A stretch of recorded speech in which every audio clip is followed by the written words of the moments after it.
Suara riak air aliran sungai dipadukan dengan cuaca dingin dan sejuk. Inilah tempat camping yang patut dicoba. Namanya wisata alam Pentago Garden yang berada di Bener Meriah, Provinsi Aceh. Untuk camping di sini, pengunjung tidak perlu membawa tenda camping karena di tempat ini sudah disediakan tenda camping di pinggir aliran sungai.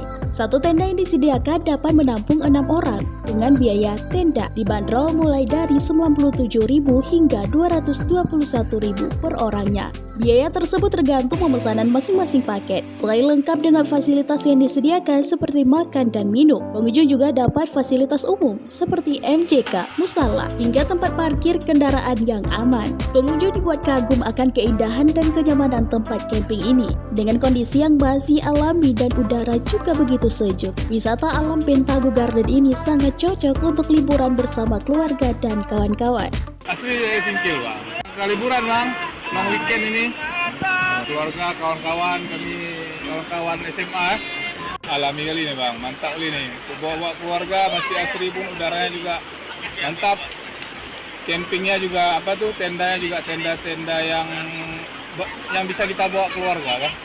Tendanya nyaman, ada toiletnya juga nyaman. Semualah. Enak-enak. Sementara itu, owner Pentago Garden, Labuddin, kepada Puja TV mengatakan dengan adanya lokasi wisata alam ini dapat menunjang perekonomian warga sekitar.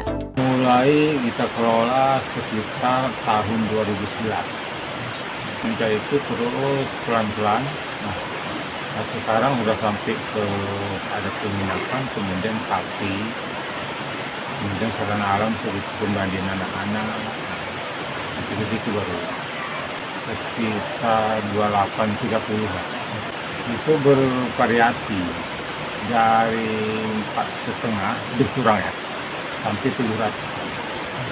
Makanan pagi malam malam itu udah pakai lengkap, kemudian diselingi dengan makanan ringan barbecue dan sebagainya.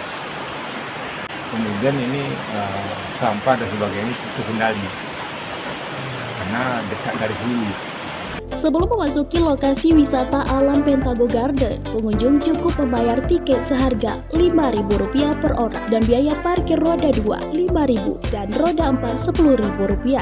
Dengan biaya yang murah ini, para pengunjung bisa memanjakan hati sepuas mungkin. Dari Kabupaten Bener Meriah, Tim Liputan melaporkan untuk Puja TV.